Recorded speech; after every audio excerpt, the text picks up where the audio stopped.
असंभव को संभव करने वाले परमेश्वर के धन्य नाम में मेरे सारे सुनने वालों को ख्रिस्त के प्रेम में अभिनंदन। अय्यूब की पुस्तक उसका 42वां अध्याय उसका 2 वचन कहता है, मैं जानता हूँ कि तू सब कुछ कर सकता है और तेरी युक्तियों में से कोई भी रुक नहीं सकती। हम इस वचन के आरंभ भाग को इंग्लिश में इस प्रकार पढ़ते हैं, I know that you can do all things।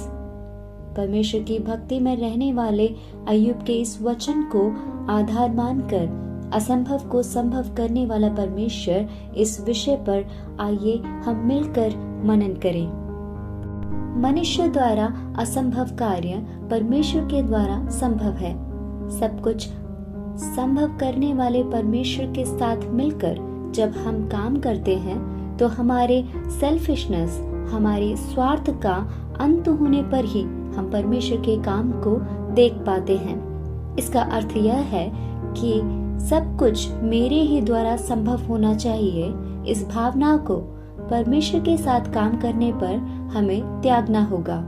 विस्तृत रूप से देखें तो जो कार्य मुझसे संभव नहीं है, उस कार्य को यदि परमेश्वर किसी अन्य व्यक्ति के द्वारा करे और उसमें अगर मैं कुछ भी योगदान दे पाऊं तो यह मेरे लिए भाग्य की बात होगी। इस प्रकार का एक खुला विचार, एक ब्रॉड माइंड हम सब के अंदर होना चाहिए। यदि कोई कार्य मेरे लिए असंभव है तो किसी दूसरे व्यक्ति से भी संभव ना हो, ऐसा विचार एक शैतानिक मानसिकता है। मैंने कई बार ऐसे लोगों को देखा है जो स्वयं गीत गाने या प्रचार करने में सक्षम नहीं है, लेकिन वे लोग जो इन कार्यों में निपुण हैं, वे उनको ढूंढकर, उनकी खोज कर उनके इन गुणों को स्वीकार करते हैं और उन्हें सपोर्ट करते हैं। मैं या मेरा इस विचार से हटकर हम या हमारा ऐसी सोच रखने पर ही हम परमेश्वर के नाम की और उसके राज्य की महिमा कर पाएंगे। मेरे पास ऐसे कई उदाहरण हैं जो मैं आपके सामने इस विषय पर रख सकती हूँ, लेकिन उनमें से एक उदाहरण जो कुछ दिनों पहले घटित हुआ मैं आपके सामने रखना चाहती हूँ।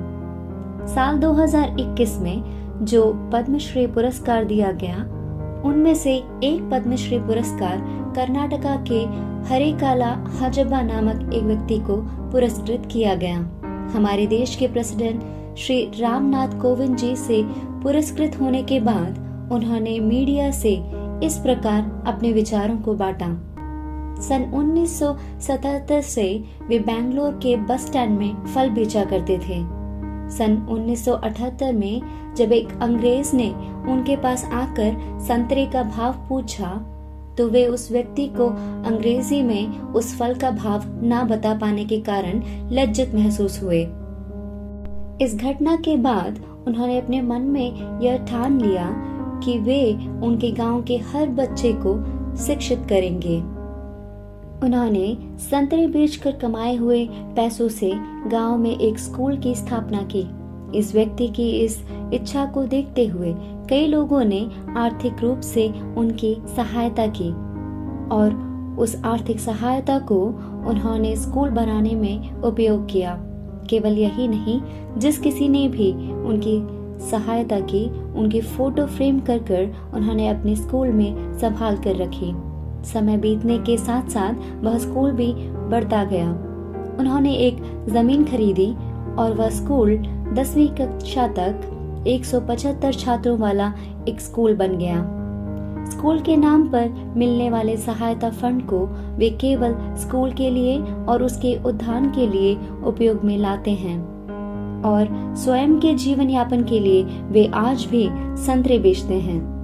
उनको जब पद्मश्री अवार्ड से सम्मानित करने का समाचार फोन के माध्यम से अधिकारियों ने उन्हें सूचित किया, उस वक्त भी वे राशन की दुकान पर सामान लेने के लिए कतार में खड़े थे।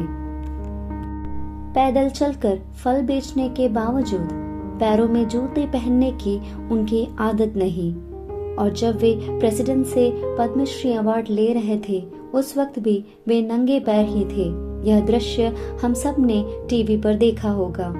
इतना ही नहीं, जो धनराशि उनको मिली उसको भी वह अपने स्कूल के उद्यान में 10वीं कक्षा से 12वीं कक्षा स्थापित करने के लिए उपयोग में करेंगे, इस बात की उन्होंने घोषणा की। मेरे प्रियो, इस बात पर ध्यान दें कि एक अंग्रेज व्यक्ति के द्वारा अपने पास रखे हुए संतरे का भाव ना बता पाने के कारण उन्होंने अपने मन में यह दृढ़ निश्चय किया कि उनके गांव का हर बच्चा अंग्रेजी में फल के भाव को बता पाए। इस बात का उन्होंने दृढ़ निश्चय किया और उसके लिए कार्य भी किया। मेरे प्रियो, आज जो आपके लिए असंभव है वह दूसरों के द्वारा हमारा परमेश्वर हमारे लिए संभव कर सकता है। इसके लिए आपको स्वयं भी प्रयत्न करने की आवश्यकता है। क्या आप इसके लिए तैयार हैं? सब कुछ संभव करने वाले परमेश्वर के साथ ऊर्जा पूर्वक खड़े रहने के लिए, उसके साथ मिलकर कार्य करने के लिए और एक बड़े परिणाम को अंजाम देने के लिए परमेश्वर हम सब की सहायता करे। Have a blessed day.